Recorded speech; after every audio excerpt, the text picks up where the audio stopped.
అవి కూడా నేను చాలా స్పష్టంగా చెప్పాను. ఎవ్వరూ ప్రైవేట్ బోట్లు ఆథరైజేషన్ లేదు, ఒక్క పైసా కూడా ఇవ్వద్దండి. అన్ని గవర్నమెంట్ బోట్లే ఉన్నాయి, డబ్బులు ఇవ్వద్దండి. రెండోది, ట్రాక్టర్లు ఎన్ని కావాలంటే అన్ని పెట్టాం. ట్రాక్టర్ల ద్వారా పబ్లిక్ ట్రాన్స్పోర్టేషన్ కూడా పెట్టాం. ఇంట్లో కూర్చొని బాధ ఉంటే పక్కన ఏదైనా కొనుక్కోవాలన్నా పోలేకపోతున్నారు వాటర్లో, ట్రాక్టర్లు పెట్టి ఆ ట్రాక్టర్లు తీసుకుపోతున్నాం. కొన్ని బస్సులు కూడా పెట్టాం, ఎక్కడన్నా బయట రావాలంటే అలాంటి అన్ని సదుపాయాలు చేశాం. ఏది ఇప్పుడు నేను చూసి చెప్తాను, మీకు పేరుతో సహాయం ఇమ్మంటాను.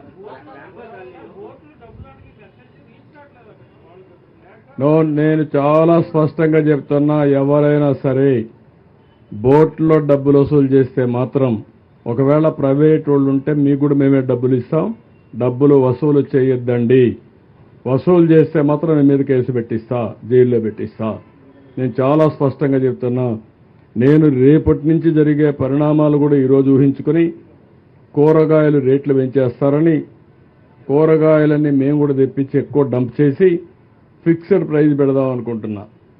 రెండే రెండు రేట్లు ఉంటాయి, మళ్ళీ కన్ఫ్యూజన్ లేకుండా. ఎన్ని వ్యాన్లు కావాలంటే వ్యాన్లు పెట్టి ఆ కూరగాయలు అమ్ముతాం. అది ఎంత రీజనబుల్ ప్రైస్ మధ్యాహ్నం మీకు చెప్తాను. అదే రేటుకి అమ్మాలా, అది కూడా గవర్నమెంట్ అవుట్లెట్సే పెడతాం. అవుట్లెట్స్ పెట్టి ఎక్కడికక్కడ డిస్ట్రిబ్యూట్ చేస్తాం.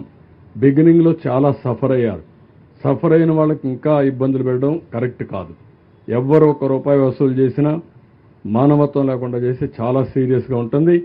మళ్ళా డోంట్ మిస్టేక్ మీ, నేను అరెస్ట్ చేయించిన ఆశ్చర్యం లేదు. దొరికితే మాత్రం అరెస్ట్ అయ్యి. కూరగాయలు కూడా చాలా స్పష్టంగా చెప్తున్నా, అప్పీల్ చేస్తున్నా. నేను అందుకనే బయట ఉండే హార్టికల్చర్ డిపార్ట్మెంట్ చెప్పా, బయట కూరగాయలను తెమ్మని చెప్పాను, డంప్ చేస్తాను. ఇదే మరి నాకు విశాఖపట్నంలో 2వ రోజు 3వ రోజు కూరగాయల రేట్లు పెంచేశారు.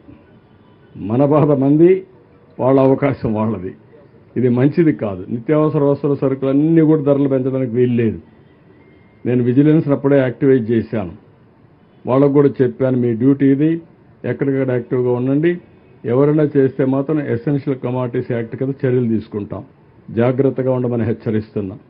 ఏదో కష్టకాలంలో ఉంటే మనం కూడా ఎక్స్‌ప్లాయిట్ చేయడం మంచిది కాదు.